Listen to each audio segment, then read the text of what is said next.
Start. देखिए बाबू, हम लोग पिछले वीडियो में यहां तक पढ़े थे कि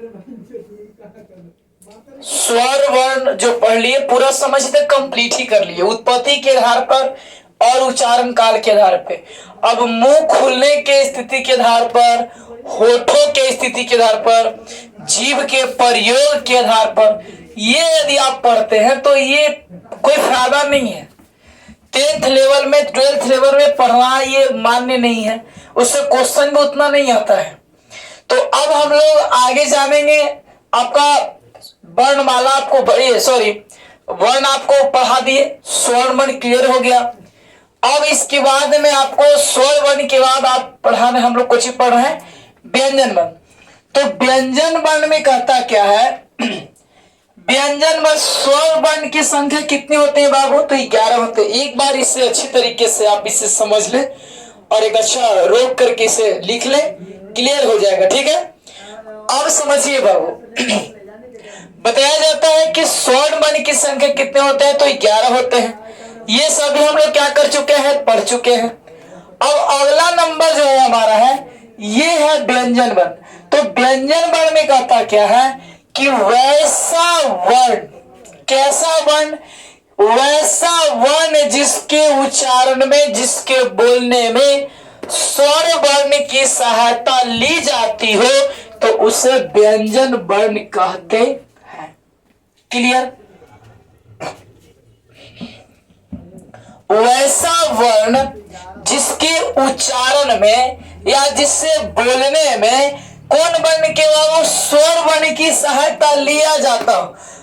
स्वर जो है व्यंजन के बिना जी सकता है, लेकिन व्यंजन जो है स्वर के बिना नहीं जी सकता। कैसे है कि तोरा बिना दुनिया वीरान लगे गोरी रे। आइए, तो वैसा वर्ण जिसके उच्चारण में, वैसा वर्ण कैसा वर्ण? तो वैसा वर्ण जिसके उच्चारण में स्वर वर्ण की सहायता ली जाती है तो उसे क्या कहते हैं बाबू? व्यंजन वर्ण कहते हैं। क्लियर? यानी कि स्वर के बिना व्यंजन का उच्चारण संभव ही नहीं है। मुख्य रूप से व्यंजन वर्ण की संख्या 33 होते हैं। कहां से कहां तक? तो क से लेकर के ह तक। व्यंजन वर्ण की जो कुल संख्या होते हैं वो कितने होते हैं? तो 33 होते हैं। स्वर की संख्या 11 होते हैं और व्यंजन वर्ण की संख्या कितने होते हैं? तो 33 होते हैं। ये जो बातें हैं आपको कई बार ऑब्जेक्टिव में प्रश्न आपको आता है, डायरेक्ट पूछता है। और व्यंजन वर्ण की संख्या 33 जो होते हैं कहां से कहां तक होते हैं? तो क से लेकर के कहां तक? ह तक। क्लियर? आइए, बोलता है स्वर वर्ण के बिना व्यंजन का उच्चारण संभव नहीं है।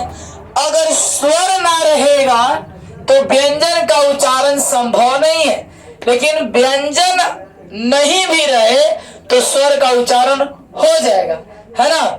स्वर के बिना व्यंजन का उच्चारण संभव नहीं है, लेकिन व्यंजन के बिना स्वर का उच्चारण संभव है।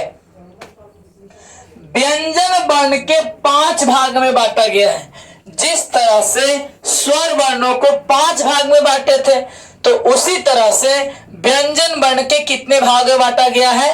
तो 5 भाग में बांटा गया। पहला स्पर्श वर्ण। स्पर्श माने होता है छूना, टच, है ना। तो स्पर्श वर्ण यानी कि स्पर्श व्यंजन कहिए या वर्गीय व्यंजन कहिए। तो स्पर्श व्यंजन को वर्गीय व्यंजन भी कहा जाता है बाबू। और स्पर्श व्यंजन का संख्या या वर्गीय व्यंजन की जो संख्या है कितने होते हैं? तो 25 होते हैं। स्पर्श व्यंजन या कुछ कह सकता हूं उसे वर्गीय व्यंजन। तो स्पर्श व्यंजन या वर्गीय व्यंजन की संख्या कितना? 25 होते हैं। उष्म व्यंजन, उष्म व्यंजन की संख्या कितना होता है? तो 4 होता है।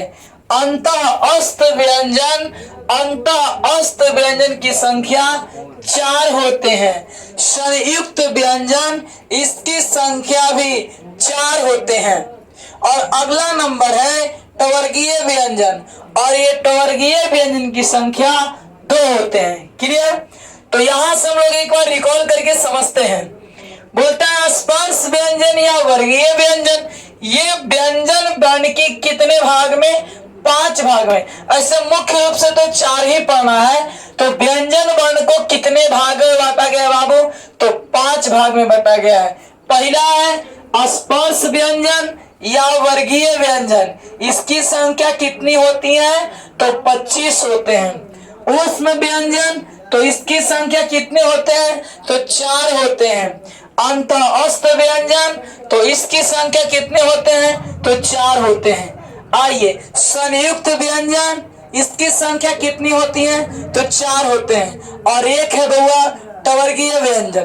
तो इस प्रकार से व्यंजन वर्ण के कितने भेद? तो 5 भेद। स्वर वर्ण के तो 2 भेद। वर्ण के भेद? 5 भेद। वर्ण के 2 भेद, एगो स्वर है एगो व्यंजन, जिसमें स्वर के 5 भेद और व्यंजन के 5 भेद। और पहला स्पर्श व्यंजन, ऊष्म व्यंजन, अंतस्थ व्यंजन, संयुक्त व्यंजन और एगो टवर्गीय व्यंजन।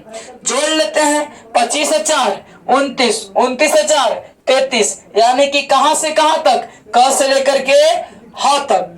ये संयुक्त व्यंजन और ये जो है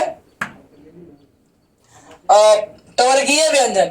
तो ये सब जो है ये आपका अलग पढ़ना है व्यंजन में ही। अब हम लोग शुरू करते हैं बाबू स्पर्श व्यंजन को शुरू करते हैं और उसी का नाम दिया गया है कोची?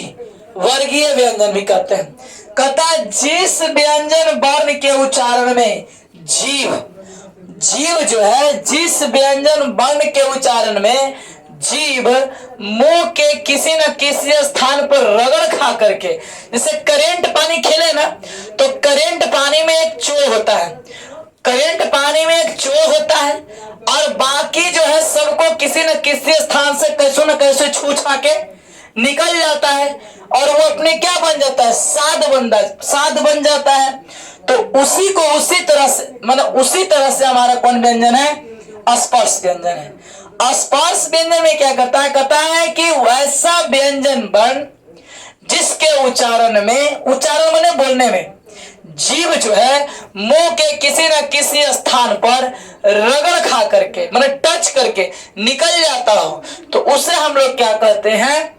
स्पर्श व्यंजन करते हैं। इसमें बिना जीव को सताए, इधर उधर टच किए हम इसका प्रयोग नहीं कर सकते हैं।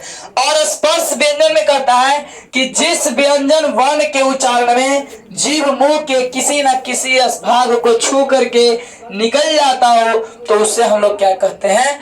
स्पर्श व्यंजन कहते हैं। और स्पर्श व्यंजन की संख्या कितनी होती है बाबू? तो 25 होते हैं।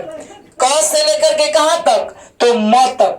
क से लेकर के म तक। क ख ग घ अंग, च छ ज झ ञ, ट ठ ड ढ टवर्गीय, त थ द ध तवर्गीय, प फ ब भ म। तो आप जब इतना क से लेकर के म तक बोलते हैं तो आपका जीव जो है कहीं ना कहीं आपको मुंह में क्या किया है? टच किया है। उसके बाद आपको ध्वनि निकला। अब बिना जीव को हिलाए बोलिए क, तो क बिना जीव हिले अगर निकल जाए तो संभव ही नहीं है। तो उसी तरह से बोला कि जीव के किसी न किसी भाग को टच करके क्या कर जाता है? निकल जाता। अब वर्ग में रहने के कारण इसे वर्गीय व्यंजन भी कहा जाता है। तो यहां तक हम लोग एक बार फिर से रिकॉल कर लेते हैं बाबू। आइए, बोलता है व्यंजन वर्ण वैसा वर्ण जिसके उच्चारण में स्वर वर्ण की सहायता ली जाती हो, तो उसे हम लोग क्या कहते हैं बाबू? व्यंजन वर्ण कहते हैं। व्यंजन वर्ण की मुख्य रूप से संख्या कितनी होती है? तो 33 होते हैं। क से लेकर के ह तक। स्वर के बिना व्यंजन का उच्चारण संभव ही नहीं है। स्वर के बिना व्यंजन का उच्चारण संभव नहीं है। और व्यंजन वर्ण के कितने भाग बांटा गया है? तो 5 भागों में बांटा गया है। पहला नंबर है क्या? पहला नंबर है स्पर्श व्यंजन या वर्गीय व्यंजन, संयुक्त व्यंजन, ऊष्म व्यंजन, अंतस्थ व्यंजन और एक है हमारा टवर्गीय व्यंजन। अब अगला नंबर कहता है स्पर्श व्यंजन या वर्गीय व्यंजन है कि वैसा व्यंजन वर्ण जिसके उच्चारण या बोलने में जीव मुंह के किसी न किसी भाग को छू करके निकल जाता हो, तो उसे हम लोग कहते हैं क्या? स्पर्श व्यंजन है ना। इसकी संख्या 25 होते हैं। वर्ग में रहने के कारण इसे वर्गीय व्यंजन कहा जाता है। और इसकी संख्या 25 कहां से कहां तक बाबू? क से लेकर के म तक। परीक्षा में कई बार पूछता है कि स्पर्श व्यंजन की संख्या कितनी होती है? तो 25 होते हैं। देखिए बाबू, आप लोग एकदम धीरे धीरे अगर पढ़ते जाते हैं, अच्छे तरीके से लिखते जाते हैं, कॉपी में नोट करते जाते हैं, तो एक दिन आपका बहुत अच्छा नोट्स भी बनेगा और आप एग्जाम में काफी अच्छा कर सकते हैं। ठीक है।